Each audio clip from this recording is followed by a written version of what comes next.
Hey everyone, it's David Barnett from davidcbarnett.com, the blog site, YouTube channel, iTunes, SoundCloud, Google Play, Spotify podcast, where I talk about buying, selling, financing, and managing small and medium-sized businesses. And today I'm going to take the conversation in a little bit of a different place than I've ever gone before. I have always talked about different pieces of knowledge or answered questions that people had about doing a business transaction, buying or selling a business. And one of the things that I have alluded to over time, but I've never really gotten into, are people who take courses and programs about how to buy businesses. And, Carlos is my guest today, and I'm going to introduce him in just a minute, but I think I want to do a little bit of a preamble here because I want to give you guys in the audience a background of what brought me to wanting to do this program today. So about 3 years ago, I started very infrequently to get these messages from people who I started to call no money down refugees. Because who they were is they were people who had invested a lot of money, sometimes thousands and thousands of dollars, in these programs that promised to teach them how to buy a business with no money. And a lot of these people were saying, I was in this program and they taught me how to do this. Now I have some deals in front of me. And I was told that I was going to be able to use asset-based lenders to borrow all the money I needed. And now I can't find any companies willing to make the loans. And so I spent some time with some of these people over the course of years, showing them that the deal they were trying to put together was very unlikely to be put together without some kind of equity investment from themselves or from other partners. And it started to grow to the point that I started to make videos. And I've actually got a tab on my blog site called Buy a Business with No Money, where I've got all of these videos put together because it started about 4 years ago. I made my first video about buying a business with no money and how that didn't make sense. And then another video responding to people's comments about that. And eventually I ended up with 4 or 5 different videos about buying a business with no money. And then on May the 11th, I got an email from a podcast booking agent asking me to put Carl Allen on my show. And it's not the first time that, and Carl Allen has a program where he teaches people how to buy a business with no money. And he's got a book available from Amazon where he talks about how you can get a business for free. I think his book is called The Great Business Giveaway or something, where he implies that you're able to get a business with no money, just businesses for free, basically. In fact, he repeatedly in his book, I reviewed it last night, refers to getting businesses for free, meaning he's not putting any money out of pocket. And so they wanted me to have Carl on my show. And the first person who ever made this kind of request was a guy in California named Gordon Bizar. And my response to Gordon about 2 years ago was, let me into your program. I want to see what it's all about. And if I think your program is good, then I'll have you on my show. And he let me into the program. And some of the things that I saw in there really were upsetting to my sense of ethics. Basically, he's got a program where he shows people how they can, and I don't want to step on the intellectual property of any of these people during this conversation today, because of course that would allow them to make a YouTube copyright strike and get the video taken down. So he had a method in his program where basically you tell a lender that you have access to cash in your business when in fact you don't, which in my mind was fraud. So I didn't want anything to do with that guy. I said, no, I don't want to have you on my show. And then on May the 11th, I got a request. Here, I'm going to share my screen. Share screen. Screen here. I got a request. And they sent me this one page, and this is the Dealmaker Wealth Society with Carl Allen. And he used to be called Ninja Acquisitions. And he's got a YouTube channel, and he's got all the kinds of stuff going on. And so I did the same thing. As I said, I would maybe have him on, but I wanted access to his program because I want to know what the program entails and what he teaches people. And here's the reason why it's so important for all of you guys listening. The reason it's so important for me is that my audience is built up of people who've been watching me answer questions and watching me teach things over the course of time. And people develop a trust in me because they say, hey, here's a guy who knows what he's talking about. I like David. I want to learn from David. If I have a guest on my show, there's an implied endorsement that exists. If Carl Allen came on my show, then you guys would say, oh, well, David had Carl on his show, and so Carl must be a good guy. So I made the same request to Carl Allen's team that I did to Gordon Bizar's team. I said, get me into the program. And they refused. They said, we're not letting you into the program. And so I realized, all right, well, if they're not going to let me into the program, then maybe what I have to do is do the next best thing, which is interview someone who's gone through Carl Allen's program. And this is now when I'd like to introduce you, Carlos. Carlos is from Houston. And why don't you give us a little bit about your background, Carlos, because you come from an engineering background, correct? Yes. Yeah, that's right. So I'm originally from Venezuela. I've been here in the States since 2003. I'm a mechanical engineer. I also got an MBA from Loyola University in New Orleans. And so I've been in the oil and gas industry my whole life, doing engineering and construction work and consulting work for lenders, now doing technical due diligence.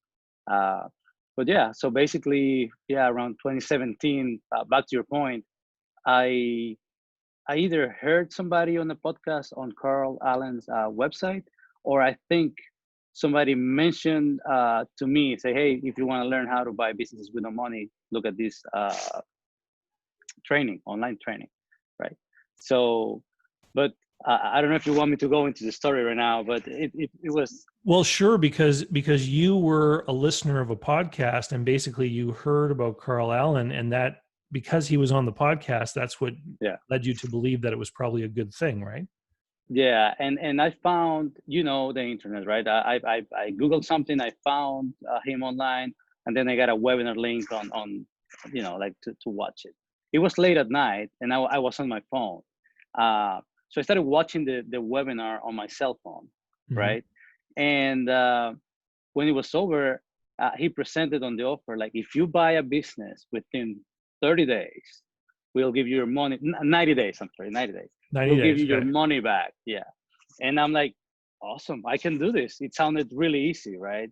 So I had my phone, I clicked, I bought it, right? And it had the guarantee that you could get your money back, I think within 30 days or 60 days, something like that. I don't remember. But the reason why that's important is after, or when I was getting closer to the 30 days, I realized this is not as easy as they made it sound, right? So I said, hey, because I devour that content like really quick. I really enjoy it. I was like passionate about it. And but after a while, I'm like, contacting people by email, by LinkedIn. Man, I had sent at least 100 emails, and maybe I got one reply back. Yeah. And so I said, I want my money back because this doesn't work. And their reply was, if you read the the small letters, you have to show us that you attended like a conference, that you did this, did that, and it was like 10 things that I'm like, really? I didn't see it because it was on my cell phone. That's why it's important, because on my cell phone that didn't show, right? So I there was no way for me to read it. I just saw money back guarantee. And so when I requested my refund, they said, no, you had to do all these steps in order for us to give you the money back. And I'm like, oh my God, I couldn't believe it. And now they are not here in the States, they are in the UK, right? So there's really not much you can do. It's you have to just try to convince them. And I explained to them, I said, hey, listen, I saw this on my cell phone. It was late at night. I didn't read, what was needed. And they were like, well, we don't care. I mean, you bought it and, you stick with it. I find it interesting because, were you interested in the idea of buying a business before you saw that webinar, or did the webinar open your eyes to this new opportunity? Yeah, I think it opened it. Yeah, I was intrigued at that point because I hadn't done any research or anything. It was like, I didn't know anything. So when I saw what it said, I'm like, this is amazing. I can do this. It sounds pretty easy to do. And that's my issue with that stuff, that they make it look really easy, and it's really not. It's I try to do it for like 6 months, a year or something, and nothing happened. I mean, it's just not it doesn't work like that in real life, at least not here in the States for sure. So what's interesting to me is that whole 90-day thing, because right now I've got a group coaching program called Business Buyer Adventure, and there are people in the group that have done deals. No one's done a deal in 90 days. And in fact, when I was a business broker, I only did one deal in that kind of time frame. And it was a deal that did not involve a bank. And of course, a bank brings a whole bunch of other Yeah. complications to the process, right? You know, making your application, getting all the documents, et cetera. And so it's interesting because before Business Buyer Adventure, I tried another group program a couple of years ago, and it was a 1-year program. And I had several people say to me, I can't invest a year in buying a business. I need to buy a business much more quickly than that. But a great deal of what happens when you buy a business is simply not in your control. A lot of it has to do with finding the right party who wants to sell their business. Yeah. And I would imagine under that program, you were looking for people that had to be extremely motivated. What sorts of conditions were you led to believe would be very easy for you to discover after taking that program? So first, the financing piece, right? He mentioned that you get an asset-based loan. You use that for the down payment and for working capital, and then the seller will finance the rest. Mm-hmm. And I'm like, oh, awesome. Sounds pretty easy.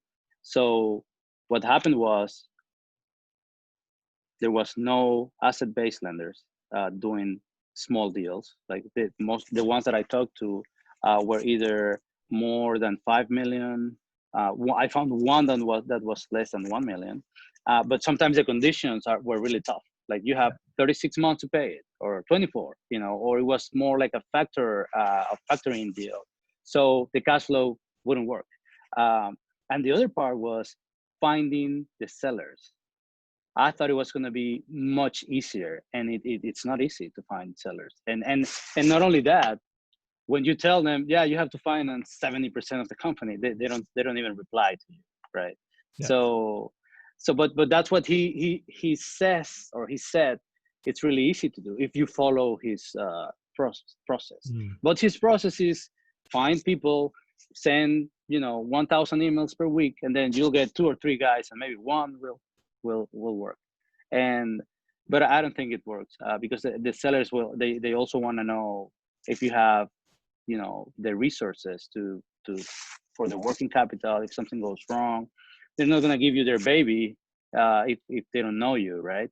So well, and this is some of the stuff that I've covered in the other videos that I've done about buying a business with no money is, if they're going to accept the money that you get from an asset-based lender and then wait and hope that you're successful and try to collect the rest of the money over time, a far more certain outcome would be for them just to liquidate their own company. Yeah, right. exactly. I mean, they would just get the money themselves, right? And so it's is it a case where maybe they take some really rare examples of success and hold it out as something that anyone can pull off, or do you think that's what it is? Or do you question now whether some of the things that you were shown are even doable? So I think, based on my experience now this was like 3 years ago, the only way you can close a business in 90 days is that if you already have the business, or you know what business you're buying, that the seller, you have a relationship with the seller, Mm-hmm. and you either have all the financing already lined up, or you have the money to just use your own cash, right? Yeah. That's the only way to do it, because you have to do due diligence. You have to have the meetings with the seller. If you don't, you have to have the meetings with the banks. If you're doing an SBA loan, you have to prepare a business plan. So there's a lot of documentation that you need. And just with the SBA, the minimum amount of time they take is 60 days. Yeah. And 60 days, that's from the time you send them everything, including the business plan. So you have to add at least 2-3 weeks to that to get the documents from the seller, do the business plan and all that. So that's what I'm saying. And if you have the cash, the seller, you've talked to him before, and then you start the process today, then you can close in 90 days. But if you're starting from scratch, to me, they are just selling something that's, in my opinion, 99% not true. or undoable, right? It's not doable. Do you remember what you paid for that program? It was either $2,000 or $3,000. Okay. And that Yeah, was back in 2017. in 2017. Yeah, and I was trying to find the information, but I couldn't find it. But yeah, it was in 2017. Yeah. What you say about relationships with sellers is very interesting, because if you go online, you can find stories about people who buy a business with no money of their own, no investment of their own. But there's always a caveat or a star, a footnote that goes along with that. One of them I covered in a video that you can find on that Buy Business with No Money tab on my blog site, davidcbarnett.com, where it talks about a man who became an employee of a trucking company. Then he became the manager, and he became very good friends with the owner of the business. And when the owner of the business wanted to retire, the two of them worked together. They went to a bank. They borrowed as much money as they could from the bank against the trucks and trailers that the business owned. And then the seller took that money as a down payment, and he trusted the buyer to, pay him the rest over time. But what's, the biggest component of that story is that buyer was not a stranger who sent a cold email message or a cold call to the seller. This is a man, these two men worked together for 5 or 6 years, and they got to know each other. They became friends. And so it's a situation where, yeah, you can do it mechanically. You can figure out a way for this to happen. But it would be really tough to conceive of a seller being willing to do that kind of arrangement with a stranger. And to your point, where a lot of these deals, the equipment isn't enough, you're asking these people to finance 3/4 of the transaction. Yeah. And I'll tell you two examples of two sellers that I talked to. Their businesses were between $6 and $7 million for sale. Mm-hmm. One, his answer was, like, after we had a couple of meetings, he said, listen, you will have to have money because sometimes it'll go down and you'll need the working capital and you need to put your own money. If you don't have it, you're going to be in a bad position sometime in the future for sure, because he's owned the business for 20 years. So he knows what's needed, right? And on the other deal, the seller, he told me, I was trying to say, hey, I'll give you $1 million now using a loan, and then you finance the rest. And he just got pissed off. He said, you're offending me. Are you telling me that you're going to buy my company, putting $100,000 down of your own money, and my company is sell for $7 million? I'm not going to do that. But most importantly, David, he said, listen, if you're going to be doing loans and loans and loans, you're going to destroy the company. You're going to burn out yourself. And so I won't let you do that. So, and we had some kind of relationship because somebody introduced us. Yeah. And so after a while, you see, and you have to understand, if you don't have that much cash, you should not be trying to buy a company that requires a lot of money to run, because you're going to get in trouble, right? But nobody tells you that, Well, and I've seen people do back in my business broker days. There was one deal that I put together, and this was when I was back at the beginning, and I was patching together one financing after another. And this guy bought a business. It was like a $700,000 business, but he borrowed probably close to $650,000 of that. And it was many different loans in order to get that amount of leverage. And at the time, I thought I was clever for helping to coordinate all of this. But at the end of the day, he didn't last 3 years because he had all of these different payments he had to make. The sales of the business declined just slightly, like 10%. And if you think 10% is a big decline in sales, it's not. I see financial statements all the time where business sales revenues go up, down 10, 15% every year. And that's flat. It's just one big customer causes you to go up a little bit one year, Yeah. And so this guy didn't make it because he was over leveraged. He got in over his head with too much debt. And when you get into a situation like that, every day has to be perfect. So I can only imagine if somebody, even the 90% SBA loan program, I find is too much leverage. And imagine the people who bought a business with 90% leverage back before the COVID crisis happened. Oh yeah. A lot of these businesses, if they have had to close because of public health rules, they're in a lot of trouble today. It's a good point. So I do risk management for a living, right? Okay. And there's things that you never think about, like what just happened, right? So and I remember watching, I don't know what podcast it was, but somebody said there's always going to be something. You can make sure that something is going to happen. We don't know what, but look at this. This is just, it's incredible, right? Uh, it's just so unexpected and so bizarre that nobody thought about that. But you're right. Like if you're highly leveraged and you bought a restaurant and you don't have, takeout and that that revenue channel, then you're done basically. Well, there's I've seen here in Houston a bunch of restaurants just closed. The ones that I like, Yeah. and maybe they didn't have. I'm guessing maybe they didn't even have that level of financing. But if you do have that financing, then it's even worse. So. Yeah. Well, I think that the story here is that people have to be careful about, looking into the things that they're going to do. The whole idea that someone who has got no business background or no experience at all can invest a couple $1,000s in a program to go and buy a business for several $1,000,000. There's an analogy. There's another YouTube host named CoffeeZilla who talks a lot about fake gurus, is what he talks about a lot. And he uses the analogy of Tiger Woods. He says, if Tiger Woods appeared on your Facebook feed saying, for $10,000 in 90 days, I'll teach you how to get onto next year's Masters Tour, of golf, would you believe that for $10,000, Tiger Woods could teach you in 90 days how to be as good as him? And no, you wouldn't, right? But for some reason, when you talk about buying a business and then managing a highly leveraged business, that anyone off the street can suddenly have the skills to do this, it makes one realize that it is a bit of a stretch. But so there's this one podcast I used to listen to all the time, and I was a guest on the podcast, and I really liked the podcast. And I was talking about buying a business on the podcast the way that I teach. You put in some, the seller finances some, the bank finances some.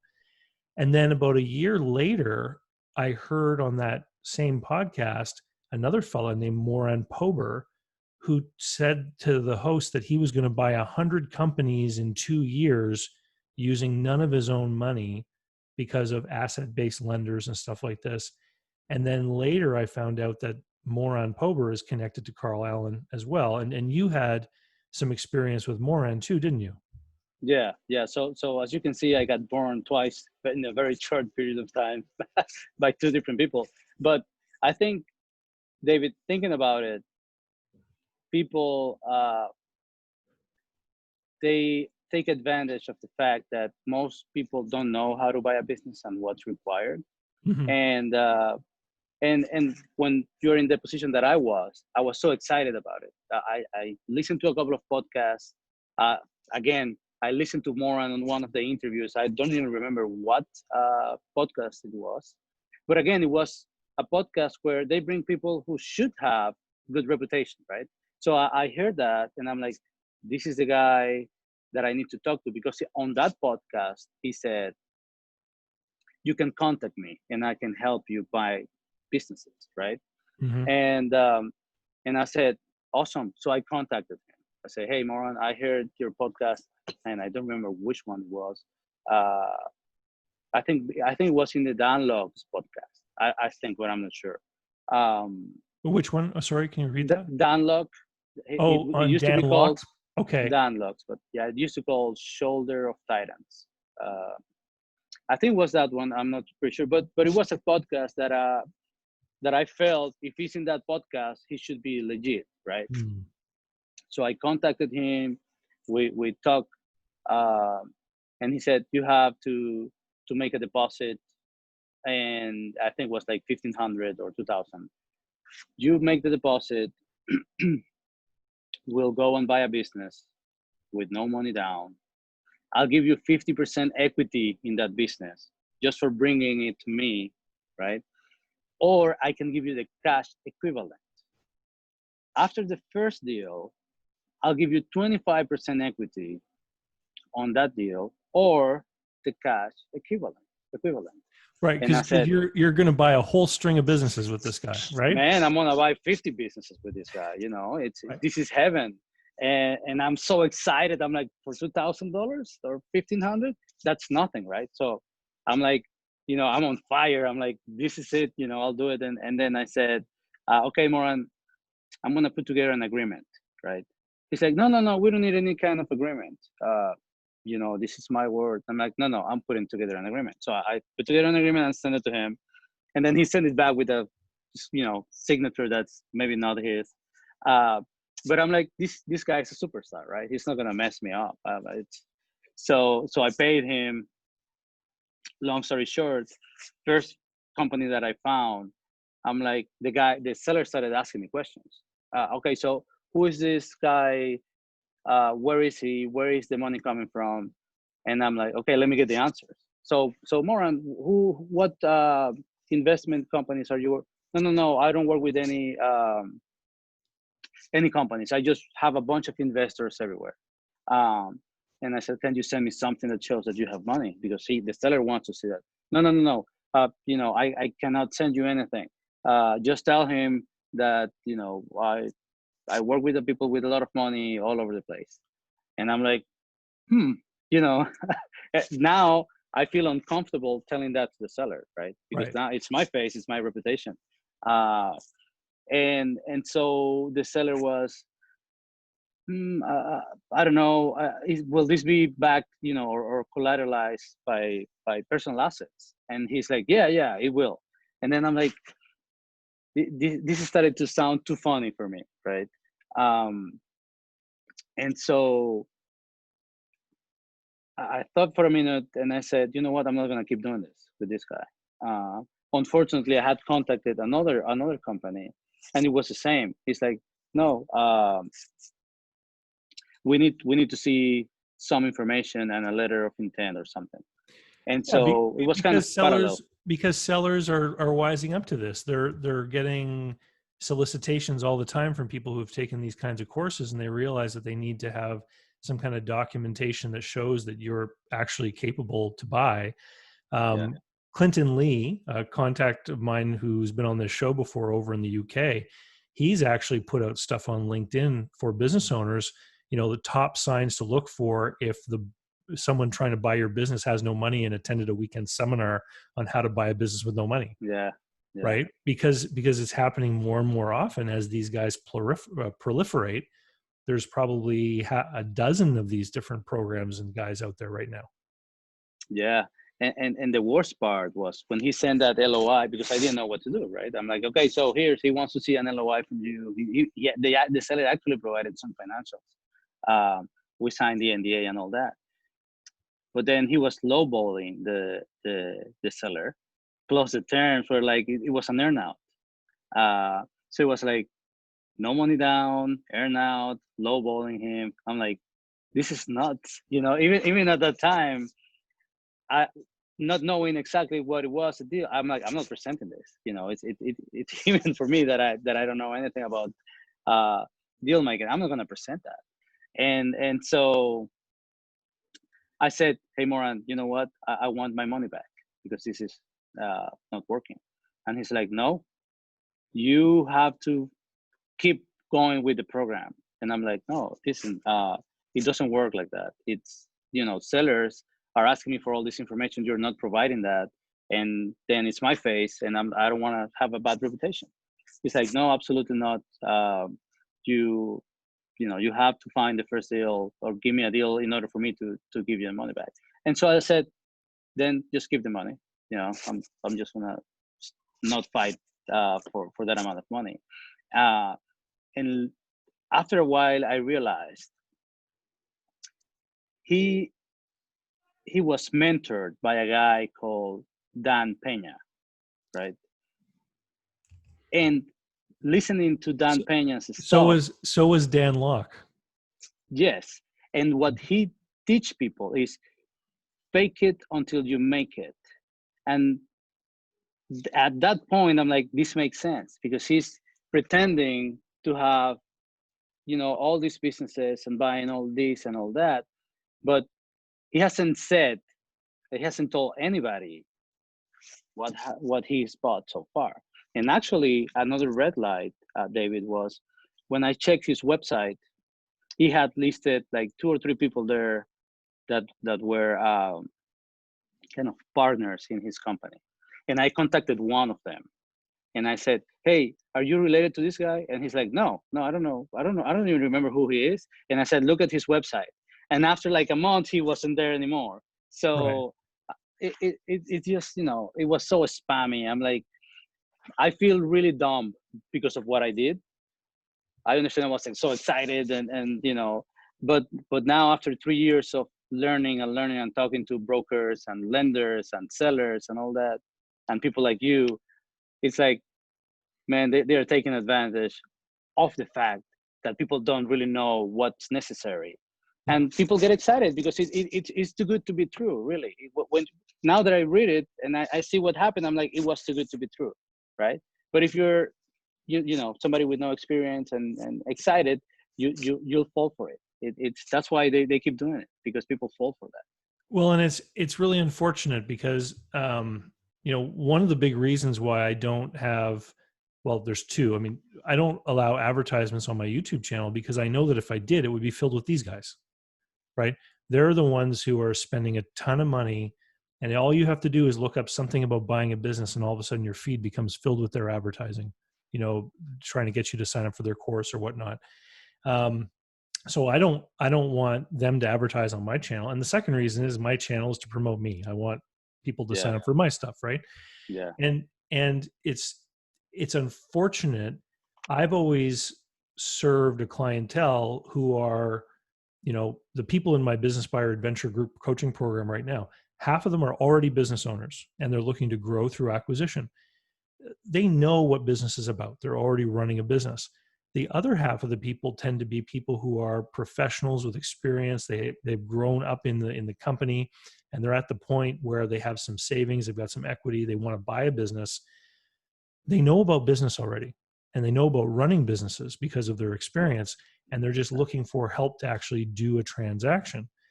But when I hear from people who've been through these programs, what the consistent thing seems to be is that they don't fall into either of those two groups. There are people often who have a bit of desperation driving them. They're looking for a solution to a money problem. And then these guys say, look, if you come and do my program, you're going to be able to buy all these businesses with no money. You don't even have to have a good credit score. Some yeah, of the claims that I've read. yeah, And it's yeah, like, it's really unfortunate. And that's why I wanted to make the video today, because when I run into a lot of these people, they don't want to step forward and speak out. They become ashamed afterwards that they put their yeah, money into this thing. yeah, And I wanted to have someone on who's been through one of these programs. And some of the names that you mentioned, Dan Locke, Dan Pena, Moran, Pober, Carl Allen, like thankfully these things are starting to come up more and more often, so that there's something out there for people to find if they go trying to do research on some of these guys. yeah, yeah. No, absolutely. It's somehow sad, obviously I feel ashamed that I did it, but at the same time, it was a learning experience. It was like my introduction to the world of acquisitions. But at least, I mean, if you don't talk about it, more people will do it. And to me, if I can help people just understanding that, just don't do it, talk to other people and try to find other ways, because they're going to lose their money for sure. So Mhm. Well, and I think the biggest piece of advice I have given to a lot of people is that you have to approach a business acquisition from a position of strength. You can't put your last nickel into a deal. There's always something that's going to go wrong. As you mentioned before, from a risk management point of view, I've seen the results of many deals in a couple different ways. So I was a business broker for several years. I advise people on deals, but I'm also a certified machinery and equipment appraiser. And so that business is not one I talk about a whole lot on YouTube, because it's one that I do for banks generally in this local region. And so I sometimes get called by lawyers who work for banks because they need the stuff evaluated because they're foreclosing on someone. And I sometimes get a chance to speak to those business owners. And unfortunately, a lot of them are people who bought those businesses, but they paid a top dollar price. Everything had to work just right. And then something went wrong and they slipped. And to your point about the guy who was giving you advice about buying his business, you need to have something in reserve for when things go wrong. And, we're going to find out. I mean, this is June 2020. We're going to find out here very shortly over the next few months how many businesses in our communities had those reserves and how many did not, because I'm afraid a lot of doors are going to be closing because of this pandemic. Oh yeah. I got emails, not emails, I'm sorry. When I check the news, it's every day there's like, oh, this restaurant is closing, had been established for 30 years and now it's closing. And so, so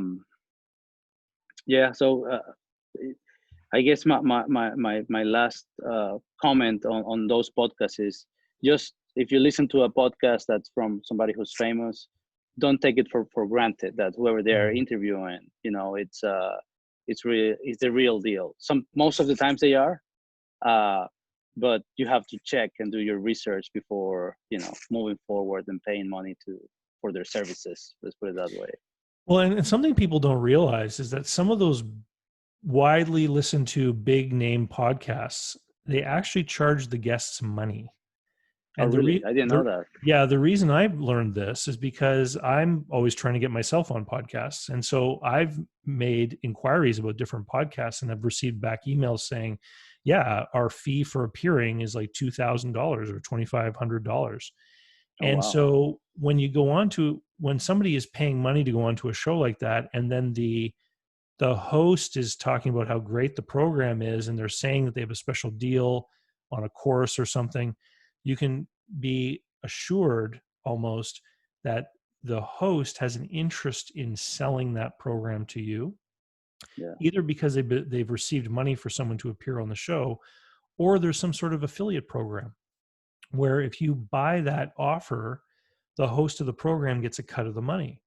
And so really you have to start to think, is this more like watching a late night infomercial on TV, where we know that the amazing knife that never needs to be sharpened, we know that they're paying money to have that time on the television channel, right? Because they're trying to sell the amazing knife or whatever. And it's the same kind of thing. And so if people listen to a podcast host all the time and you like their content and you get the feeling that you know them, then that relationship can be taken advantage of, unfortunately. And it's tough because you always have to be critical in asking yourself, what do I really know about, these people or this product or whoever I'm listening to? Yeah, that's right. And I didn't know that sometimes you had to pay to get in the podcast. I always thought really that they had some kind of vetting process for the people that they were interviewing. That was my assumption, right? But obviously it's not all the podcasts, obviously. But if you have to pay, then there's some kind of conflict, right? Absolutely. Of interest there. But well, now that's a good point for people listening too. that sometimes it's not that, oh, if you're a top guy in what you're doing, then you're gonna be interviewed. You might not be. You just have to pay and you'll get in. So yeah, interesting. Well, Carlos, I want to thank you very much for agreeing to appear on the show, and thank you.